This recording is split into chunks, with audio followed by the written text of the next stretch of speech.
नमस्कार मंडळी, श्री स्वामी समर्थ।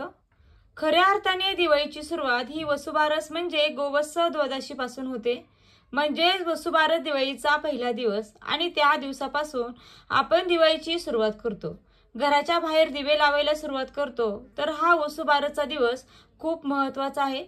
रमा एकादशी वसुबारसची पूजा मांडणी अगदी साध्या सोप्या पद्धतीने आणि अगदी परिपूर्ण विधिवत कशी करायची, कुठला नैवेद्य दाखवायचा, यासोबत या दिवशी कुठला पदार्थ खाऊ नये की ज्यामुळे गोमाता जी आहे ती आपल्यावर नाराज होते आणि गायीच्या अंगी 33 कोटी देवांचं स्थान असते।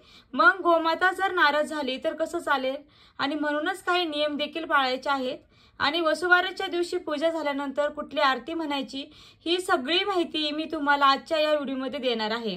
तर व्हिडिओ हा अतिशय महत्त्वाचा आहे, त्यामुळे शेवटपर्यंत नक्की पहा। बघा, तुम्ही सकाळपासून संध्याकाळपर्यंत वसुबारस दिवशी काय काय करायचं आहे ही संपूर्ण माहिती मी तुम्हाला या एका व्हिडिओमध्ये देणार आहे। तर बघा, जसे मी सांगितले, दिवाळीचा पहिला दिवस म्हणजेच येणाऱ्या 17 ऑक्टोबरला शुक्रवारी वसुबारस आहे। आता या दिवसापासून आपण घराच्या बाहेर सर्वात पहिले दिवे लावायला सुरुवात करायची आहे। लाइटिंग, आकाशकंदील जे पण काही आहे त्याने अगदी आठवडाभर दिवाळी संपेपर्यंत आपल्याला घर अगदी उजळून टाकायचं आहे। आणि दुसरी गोष्ट म्हणजे आपल्या मुलाबाळांसाठी वसुबारसची पूजा करत असतो। हे त्यामागील एक मेन कारण आहे। वसुबारस म्हणजे गायीची तिच्या वासरासह आपल्याला पूजा करायची असते। या दिवशी बघा, आता मी ही जी पूजा मांडणी तुम्हाला दाखवणार आहे, इथे जशी मी गायीची पूजा करणार आहे त्याच पद्धतीने तुम्ही तुमच्या घराच्या जवळपास कुठे गोशाळा असेल, गोठा असेल, तिथे जाऊन तुम्ही अशीच पूजा करा। किंवा गोशाळा गोठा नसेल तर तुम्ही घरच्या घरी पूजा करा, पण पूजा नक्की करा। मग तुम्ही म्हणाल मूर्तीची पूजा करायची का? तर हो, बघा, वर्षात आपण एकच दिवशी गायीला एवढा मान सन्मान देऊन तिची पूजा करणार आहोत।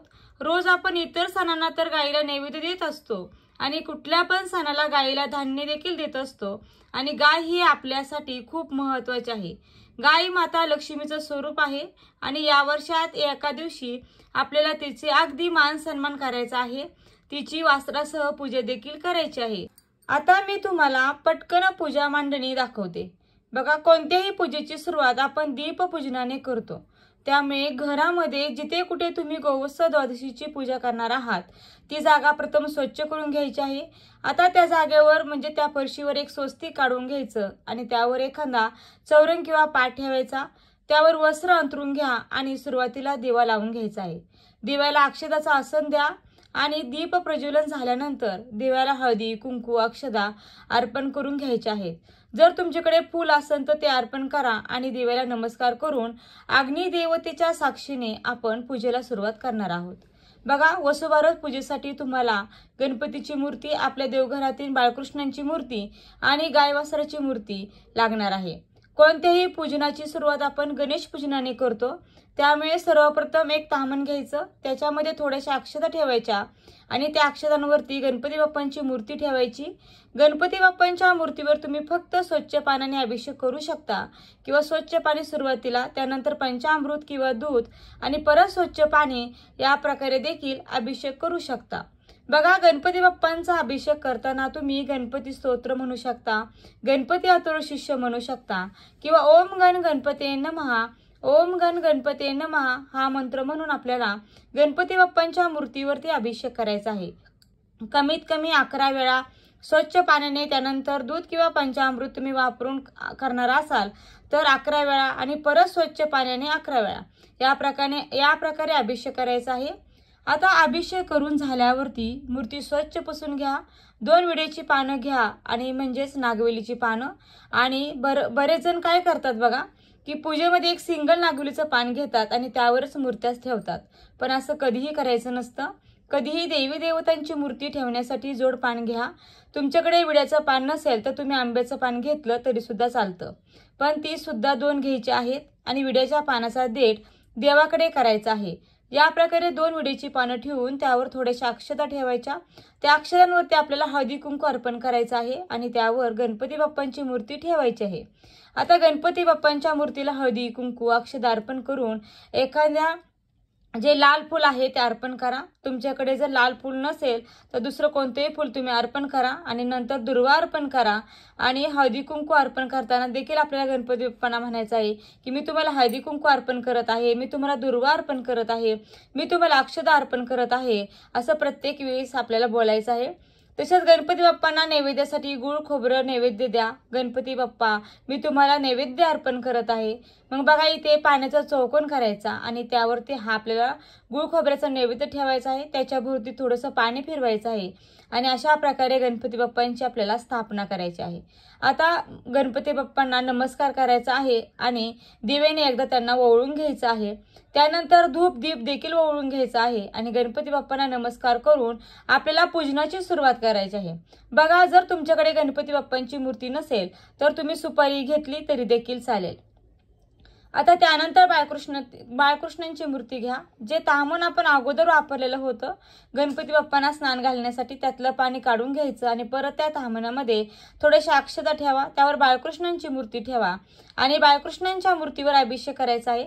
सुरुवातीला स्वच्छ पाण्याने, त्यानंतर दूध किंवा पंचामृताने आणि त्यानंतर परत स्वच्छ पाण्याने, अशा प्रकारे बाळकृष्णांच्या मूर्तीवर अभिषेक करताना ओम नमो भगवते वासुदेवाय, ओम नमो भगवते वासुदेवाय हा मंत्र म्हणत म्हणत आपल्याला अभिषेक करायचा आहे। 11 वेळा 21 वेळा हा मंत्र म्हणून अभिषेक करा। आता बाळकृष्णांच्या मूर्तीवर अभिषेक करून झाला की मूर्ती स्वच्छ पुसून घ्या। गणपती बाप्पांच्या मूर्ती शेजारी 2 विड्याची पानं ठेवा, त्यावर थोडेसे अक्षता ठेवा आणि त्यावरती बाळकृष्णांची मूर्ती ठेवायची आहे। बाळकृष्णांच्या मूर्तीला गंध अक्षता फूल अर्पण करून घ्या आणि धूप दीप ओवाळून घ्यायचं आहे। हे बाळकृष्णा मी तुम्हाला हळदी कुंकू लावत आहे, अक्षता अर्पण करत आहे, मी तुम्हाला फूल अर्पण करत आहे आणि त्यानंतर आपण त्यांना अत्यंत प्रिय असणारं तुळशीचं पान देखील अर्पण करायचं आहे। तर तुळस तुम्ही अर्पण करून झाल्यावरती आपल्याला बाळकृष्णाने फळ देखील अर्पण करायचं आहे। त्या ठिकाणी पाण्याचा चौकोन करत आहे आणि आपल्याला तिथे फळ अर्पण करायचं आहे। त्यांच्या भोवती आपण पाणी देखील त्या फळाभोवती फिरवायचं आहे आणि बाळकृष्ण भगवानांना ते फळ अर्पण केल्यानंतर आपण बाळकृष्णांना हात जोडून नमस्कार करायचा आहे। आता त्यानंतर अगदी सोप्या पद्धतीने ही बाळकृष्णांची स्थापना झाली। आता आपल्याला गायीची पूजा करायची आहे। बघा 2 विड्याची पानं ठेवायची, त्यावर थोड्याशा अक्षता ठेवायच्या आणि त्यावरती देवघरातील गायवासराची मूर्ती आपल्याला ठेवायची आहे।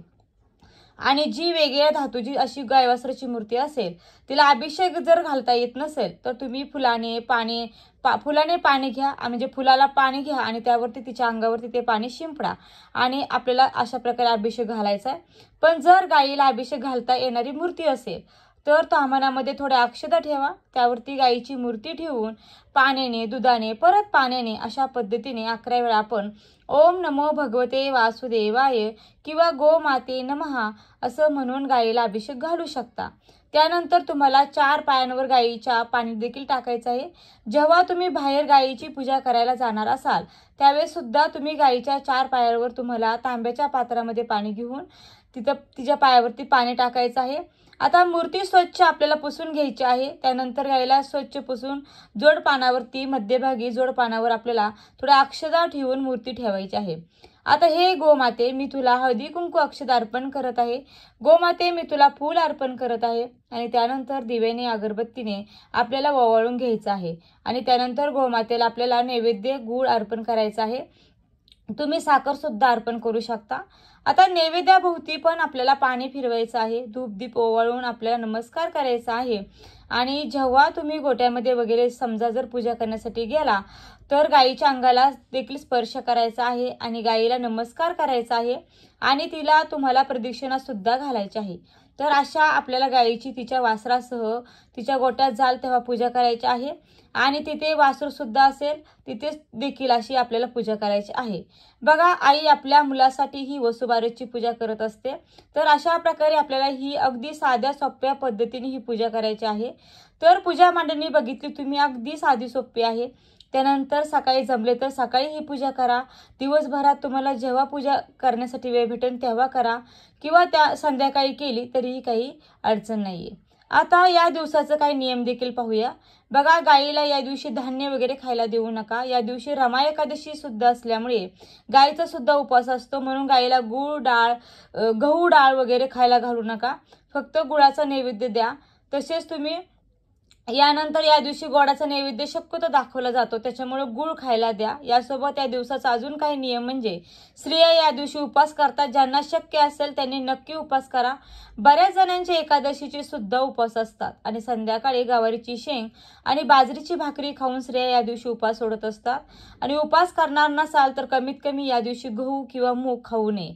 बघा, हा एक नियम आपल्याला या दिवशी पाळायचा आहे। उपवास तुम्ही करणार असाल तर आपण अर्थात उपवासाचे पदार्थ खातो, पण उपवास जर करणार नसाल तर सर्वांनी किंवा स्त्री पुरुष सर्वांनी हे पदार्थ खायचे नाहीयेत। त्यांनी या दिवशी गुळ आणि मूग जे आहे, मुगाचे पदार्थ असतील, गव्हाचे पदार्थ असतील, तर या दिवशी अजिबात खायचे नाहीयेत। यासोबत या दिवशी गायीपासून बनवलेले पदार्थ म्हणजे बघा, दुधाचे पदार्थ, यानंतर पनीर, चीज वगैरे आपण जे काही दुधापासून बनवतो, दही, हे पदार्थ देखील या दिवशी खायचे नाहीयेत, कारण हा गायीचा दिवस असतो आणि त्यामुळे आपल्याला त्या दिवशी गायीपासून बनवलेले जे पदार्थ असतात तर ते खायचे नसतात। गायीप्रती कृतज्ञता म्हणून आपण हा दिवस साजरा करतो। स्त्रिया आपल्या मुलाबाळांच्या चांगल्या आरोग्यासाठी, त्यांच्या सुख समृद्धीसाठी गायीची अशा प्रकारे वासरासह पूजा करतात। तर आता ही पूजा झाल्यानंतर तुम्हाला आरती देखील म्हणायची आहे आणि आरती जी आहे ती मी तुम्हाला खाली डिस्क्रिप्शन बॉक्समध्ये देते, ती नक्की म्हणा। आणि दुसरी गोष्ट म्हणजे नैवेद्य अर्पण करताना देखील मंत्र म्हणायचा आहे, तर तो तुम्हाला स्क्रीनवर देते आणि तो मंत्र आहे शिरोधार्थ वत्सबद्ध सुरभ्य नमस्कृत सर्व देवमयी माता गुहारंभे प्रणमते। जर याचा अर्थ आहे की हे माते, हा आमचा पूजनाचा अर्घ्य घे, तुला माझा नमस्कार असो, असा याचा अर्थ आहे। आणि तुम्हाला बघा, नैवेद्य जेव्हा तुम्ही गायीला अर्पण कराल तर त्या आधी हातात नैवेद्य धरून हा मंत्र म्हणायचा आहे आणि नंतर तो गायीला अर्पण करायचा आहे। बघा, गायीचा उपवास असतो, संध्याकाळी आपण उपवास सोडतो, त्यामुळे संध्याकाळी तुम्ही उडीद वडे, वड्याचा जो नैवेद्य आहे तो तुम्ही गायीला खाऊ घालू शकता। या दिवसापासून दिवाळीला सुरुवात होते, त्यामुळे दारासमोर आकाशकंदील, दिवे लावा, तुळशीजवळ रांगोळी काढा, दाराजवळ रांगोळी काढा।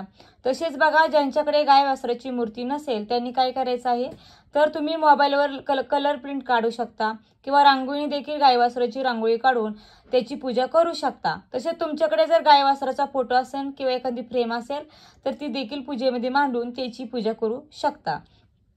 आता बऱ्याच महिलांचे प्रश्न येतील की ताई, पूजा मांडणी कधी उचलायची? तर ही पूजा मांडणी आपल्याला वसुबारस संपूर्ण दिवस तशीच ठेवायची आहे आणि दुसऱ्या दिवशी आपल्याला सकाळी पूजा जी आहे तिचं विसर्जन करायचं आहे, म्हणजे उत्तर पूजा जी आहे ती करायची आहे। आता उत्तर पूजा कशी करायची बघा, सकाळी उठल्याबरोबर आंघोळ झाल्यानंतर सर्वात पहिले पूजेसमोर दिवा लावा, सगळ्या गोष्टी हळदी कुंकू अक्षत अर्पण, सगळ्या गोष्टींना हळदी कुंकू अक्षत अर्पण करा।